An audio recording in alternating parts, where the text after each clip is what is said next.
Good morning kids, welcome back to our class. तो बच्चों, हम अपने सब्जेक्ट में चैप्टर 8 तक कंप्लीट कर चुके थे। चैप्टर 8 तक आपको अपनी कॉपीज में वर्क अपना कंप्लीट करना है, ठीक है। तो आज हम चैप्टर 9 पढ़ेंगे। तो सबसे पहले हम देखते हैं अपने चैप्टर का नाम क्या है। चैप्टर भारत के कुछ प्रमुख पक्षी। तो जैसा कि हमें चैप्टर के नाम से ही समझ में आ रहा है कि भारत के कुछ प्रमुख पक्षियों के बारे में बताया इस चैप्टर में।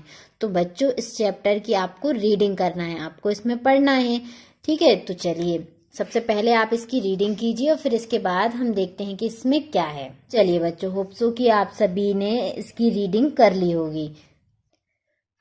तो हमें इस चैप्टर में बताया है कि कैसा है पक्षियों का संसार, एकदम निराला है।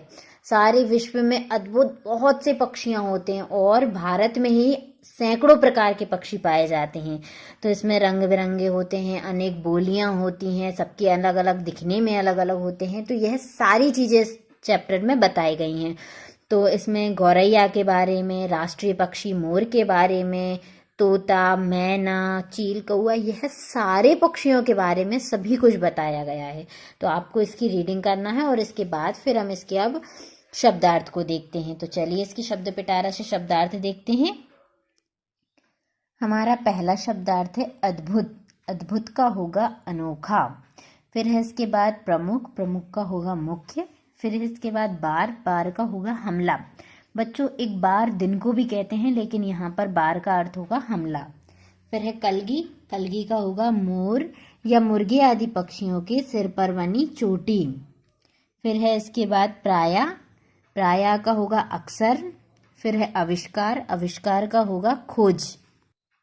फिर इसके बाद अगला शब्दार्थ है टोह। टोह का अर्थ होगा तलाश। किंवदंती। किंवदंती का होगा दंत कथा या जनश्रुति। दंत कथा जो प्राचीन समय से चली आ रही प्रचलित कथा होती हैं, ठीक। फिर इसके बाद है कर्कश। कर्कश का होगा कठोर। तो बच्चों, यह तो हुए आपके शब्दार्थ।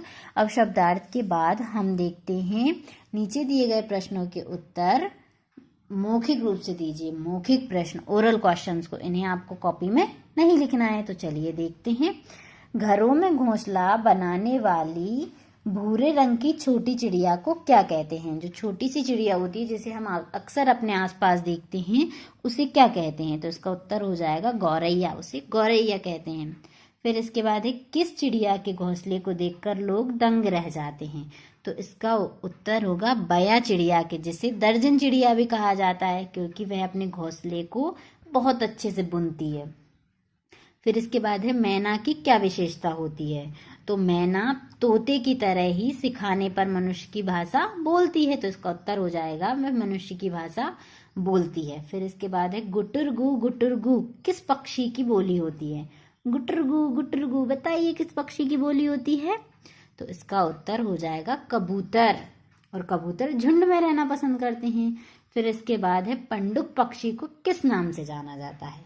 तो पंडुक पक्षी को फाख्ता के नाम से भी जाना जाता है। फिर है आम के बगीचे से किस पक्षी की मधुर आवाज सुनाई देती है? आम के बगीचे से किस पक्षी की सुंदर आवाज सुनाई देती है? तो इसका उत्तर हो जाएगा कोयल की। कोयल की मधुर आवाज सुनाई देती है। तो चलिए बच्चों, अब हम इसके बाद इसके रिक्त स्थान को देखते हैं। पूरे विश्व हजारों प्रकार की खाली स्थान पक्षियों से भरा पड़ा है। तो हजारों अद्भुत, इसमें हो जाएगा अद्भुत पक्षियों से भरा पड़ा है। इसके बाद हमारा अगला खाली स्थान है मोर अपनी पैनी चोंच से खाली स्थान पर वार करता है। तो इसका पैनी चोंच से सांप पर वार करता है। फिर इसके बाद हमारा अगला खाली स्थान है खाली स्थान ज्यादातर झुंड में रहना ही पसंद करते हैं। तो इसका उत्तर हो जाएगा कबूतर। कबूतर ज्यादातर झुंड में रहना ही पसंद करते हैं। फिर इसके बाद है कठफोड़वा अपनी खालिस्तान और खालिस्तान चोंच से पेड़ का तना खोदता है। कठफोड़वा जो पक्षी पेड़ की तने में छेद कर देता है, फोड़ता है, उसको बोलते हैं कठफोड़वा। तो कठफोड़वा अपनी लंबी और नुकीली चोंच से पेड़ का तना खोदता है। फिर इसके बाद अगला खाली स्थान है नीलकंठ की खालिस्तान गर्दन बहुत सुंदर लगती है, उसे देखना खालिस्तान माना जाता है। तो नीलकंठ की नीली गर्दन बहुत सुंदर लगती है और उसे देखना बहुत शुभ माना जाता है। तो चलिए बच्चों, यह तो हुई आपके खाली स्थान। अब हम देखते हैं सही वाक्य के आगे सही तथा गलत वाक्य के आगे गलत का निशान लगाइए। तो पहला है, विशेष रूप से घरों में घोंसला बनाने वाली नीले रंग की एक बड़ी सी चिड़िया गौरैया होती है, जिसकी गर्दन भूरी होती है। तो यह वाक्य गलत होगा। घरों में घोंसला बनाने वाली चिड़िया को गौरैया तो कहते हैं, लेकिन वह नीले रंग की नहीं होती और बड़ी नहीं होती, छोटी सी होती है। तो इसलिए यह वाक्य गलत होगा। फिर इसके बाद है, हंस पक्षी विवेक और शुद्धता का प्रतीक माना जाता है। तो यह वाक्य सही है। फिर इसके बाद अगला वाक्य है, कुरर और कुर्री को दर्जन चिड़िया भी कहते हैं। नहीं, गलत होगा। वया चिड़िया को दर्जन चिड़िया कहा जाता है, कुर्र और कुर्री को नहीं। फिर इसके बाद हमारा अगला वाक्य है, गिद्ध और बाज अपनी तेज नजर के कारण दूर से ही अपने शिकार पक्षी को देख सकते हैं। तो क्या ये बात सही है? जी, यह वाक्य सही है। तो चलिए बच्चों, अब हम इसके बाद देखते हैं अपने तीसरे प्रश्न को, जो कि है निम्नलिखित प्रश्नों के उत्तर एक शब्द या एक वाक्य में दीजिए। तो हमारा पहला प्रश्न है, पक्षियों का संसार एकदम निराला क्यों है? तो इसका उत्तर होगा, हजारों प्रकार के अद्भुत पक्षियों के कारण पक्षियों का संसार एकदम निराला है। तो चलिए बच्चों, अब दूसरा प्रश्न है, बया को दर्जन चिड़िया क्यों कहा जाता है? जो बया पक्षी है उसको दर्जन चिड़िया क्यों कहा जाता है? तो उसका उत्तर हो जाएगा, चोंच से अपना घोंसला बुनने के कारण बया को दर्जन चिड़िया कहा जाता है। वह इतना अच्छा घोंसला बुनती है जैसे लगता है कि किसी दर्जी ने बुना हो, तो इसलिए उसे दर्जन चिड़िया कहा जाता है। अब इसके बाद हमारा अगला प्रश्न है, तोता और मैना में ऐसी कौन सी विशेषता होती है जो अन्य पक्षियों में नहीं होती? तो इसका उत्तर होगा, तोता और मैना सिखाने से मनुष्य की बोली बोलने लगते हैं, जो कि अन्य पक्षी नहीं बोल पाते। तो इसके बाद हम अपने अगले प्रश्न को देखते हैं। चौथा प्रश्न है, बिना अलार्म घड़ी वाले युग में लोग जल्दी किस पक्षी की बांग सुनकर सुबह उठा करते थे? तो बताइए, पहले के जमाने में जब अलार्म घड़ी नहीं थी, जब मोबाइल नहीं थे, तो पहले लोगों को पता कैसे चलता था कि सुबह हो गई? तो इसका उत्तर होगा, बिना अलार्म घड़ी वाले युग में लोग सुबह जल्दी मुर्गे की बांग सुनकर उठा करते थे। तो चलिए बच्चों, अब हम अपने पांचवें प्रश्न को देखते हैं। पहले जमाने में कबूतर कौन सा कार्य करने के लिए प्रसिद्ध थे? तो इसका उत्तर हो जाएगा, पहले जमाने में कबूतर पत्र लाने और ले जाने का कार्य करने के लिए प्रसिद्ध थे। तो चलिए बच्चों, यह तो हुए आपके एक शब्द एक वाक्य में उत्तर। अब हम देखते हैं निम्नलिखित प्रश्नों के उत्तर 2-3 वाक्यों में दीजिए। तो हमारा पहला प्रश्न है, भारत में चिड़िया विशेष रूप में से किस पक्षी को कहा जाता है? उसकी प्रमुख विशेषता बताइए। तो इसका उत्तर होगा, भारत में चिड़िया विशेष रूप से गौरैया को कहा जाता है। यह घरों में बनाने वाले भूरे रंग की चिड़िया होती है। घरों में घोंसला बनाने वाली भूरे रंग की चिड़िया होती है।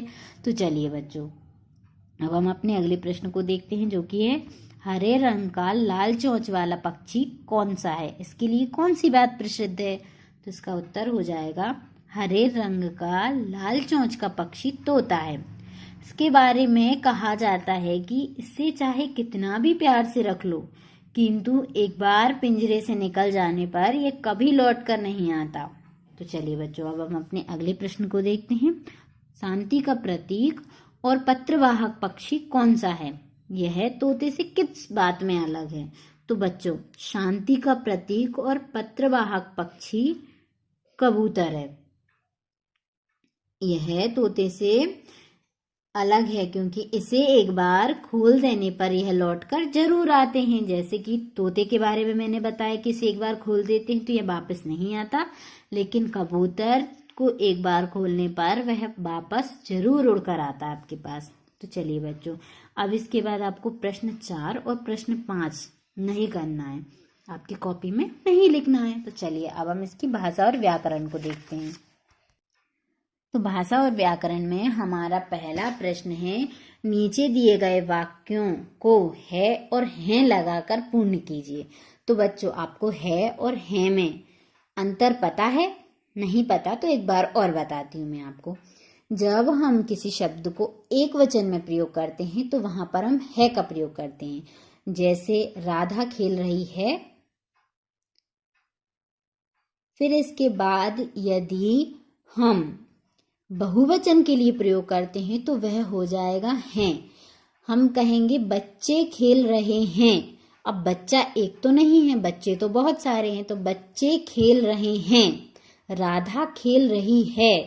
राधा एक है इसलिए है, और बच्चे बहुत सारे हैं इसलिए हैं। लेकिन बच्चों, इसके साथ हम जब किसी को आदर और सम्मान देने के साथ कोई वाक्य कहते हैं तो उसके लिए भी हम हैं का प्रयोग करते हैं। जैसे हम किसी बड़े के लिए बात करते हैं, जैसे दादाजी बाजार जा रहे हैं। अब दादाजी तो एक ही हैं और वह बाजार जा रहे हैं, तो क्या हम इसे ऐसा लिख सकते हैं, दादाजी बाजार जा रहे हैं? नहीं, यह गलत होगा, क्योंकि दादाजी हमसे बड़े हैं और हम उन्हें सम्मान सूचक शब्द से बुलाएंगे, तो इसलिए हम कहते हैं दादाजी बाजार जा रहे हैं। ठीक है बच्चों, एक वचन के लिए है, बहुवचन के लिए हैं, और किसी व्यक्ति या वस्तु को जब हम सम्मान देते हैं तो हम उसके लिए हैं का प्रयोग करते हैं। ठीक है, तो चलिए अब हम इसके उदाहरण देखते हैं प्रश्न को। तो हमारा पहला है, हम कहाँ जा रहे। अब बताइए, हम एक वचन है या बहुवचन? बहुवचन। हम तो बहुत सारे होंगे, तो इसलिए इसमें क्या आएगा आप ही बताइए और कीजिए, लिखिए मुझसे पहले। हैं। हम कहाँ जा रहे हैं, इसमें हो जाएगा हैं। फिर इसके बाद है, वह बहुत ज्यादा बोलता। अब वह हम किसी एक व्यक्ति के बारे में बता रहे हैं, तो वह एक ही वचन हुआ, तो इसके लिए क्या आएगा, है। तो वह बहुत ज्यादा बोलता है। फिर इसके बाद है, पापा दफ्तर से आ चुके।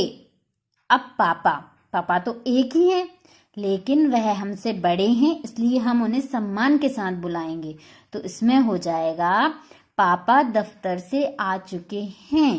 पापा दफ्तर से आ चुके हैं। फिर इसके बाद है, खिड़की खुली।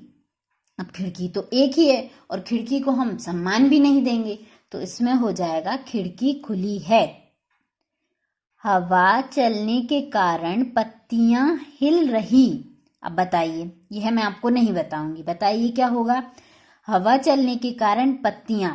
अब हवा तो एक ही है, लेकिन पत्तियां तो बहुत सारी हैं। पत्तियां जब बहुवचन होगा तो क्या प्रयोग होगा, हैं। तो इसलिए इसमें हो जाएगा, हवा चलने के कारण पत्तियां हिल रही हैं। तो चलिए बच्चों, अब इसके बाद हमारा दूसरा प्रश्न संबंधित है विसर्ग से। नीचे दिए गए शब्दों में उचित जगह पर विसर्ग और ह लगाइए। तो इसमें यह शब्द लिखे हुए हैं, इसमें आपको विसर्ग और ह लगाना है। तो सबसे पहले लिखा है प्रात।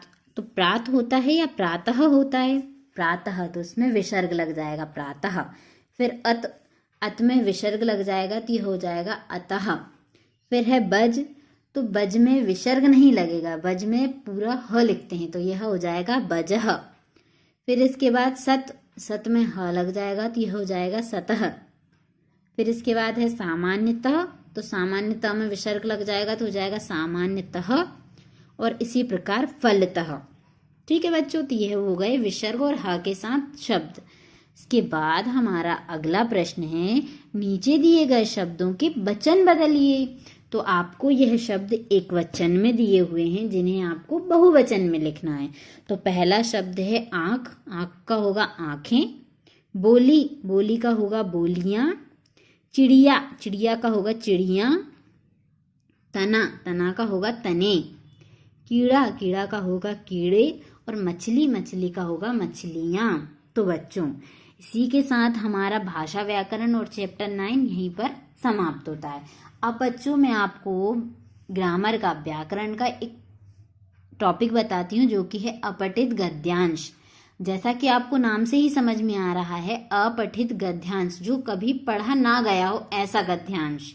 तो इसमें आपको कुछ गद्यांश की लाइनें लिखी हुई होती हैं, इसमें एक कहानी जैसी होती है जिसको आपको पढ़कर और उसके नीचे दिए हुए प्रश्नों के उत्तर आपको उसमें से छांटकर लिखना होता है। इससे पहले भी आपके एग्जाम्स में ये चीजें आ चुकी हैं, तो आपको पता ही होगा कि आपको उस पैराग्राफ को पढ़ना रहेगी और उसके जो नीचे प्रश्न दिए हुए हैं उन प्रश्नों के उत्तर आपको उसी पैराग्राफ में मिलेंगे, तो उन्हें उसमें से छांटकर आपको लिखना है। तो इस प्रकार हो जाएगा आपका अपठित गद्यांश। और इसके बाद हमारा एक और टॉपिक है अनुच्छेद। तो अपठित गद्यांश तो आपको उसमें लिखा हुआ आता है, लेकिन अनुच्छेद का सिर्फ आपको टॉपिक दिया रहेगा। अनुच्छेद का आपको सिर्फ शीर्षक दिया हुआ होगा, टॉपिक। तो उस टॉपिक मतलब जो भी शीर्षक होगा उसके बारे में आपको 10 से 12 लाइन लिखना है। अनुच्छेद क्या होता है पहले ये देखते हैं। तो किसी भी एक विषय पर कुछ संक्षेप में लिखना, संक्षेप मतलब कम शब्दों में लिखना अनुच्छेद कहलाता है। किसी भी विषय को, जैसे मैंने आपको विषय दिया पेड़ पौधे, तो आपको पेड़ पौधों के बारे में क्या होते हैं, कैसे होते हैं, इनके बारे में आपको कम से कम 10-12 लाइन लिखना है। ऐसे ही अगर मैंने आपको लिख दिया कि मैं और मेरा परिवार, इस विषय पर आप अनुच्छेद लिखिए, तो आपको अपने और अपने परिवार के बारे में लिखना है। यदि मैंने आपसे कह दिया कि आप दीपावली पर एक अनुच्छेद लिखिए, तो आपको दीपावली में क्या क्या होता है, कैसे क्या करते हैं, उस विषय पर 10 से 12 लाइन लिखना है। तो बच्चों, इसे हम अनुच्छेद कहते हैं। यह आपको खुद से ही लिखना होता है। जो भी टॉपिक दिया है उसमें आप अपने अनुसार कुछ जो आपको लिखना है वह आप लिख सकते हो। ठीक है बच्चों, तो यह तो हुई आपकी अपठित गद्यांश और अनुच्छेद। तो चलिए बच्चों, इसी के साथ हमारी आज की वीडियो यहीं पर समाप्त होती है। Thank you.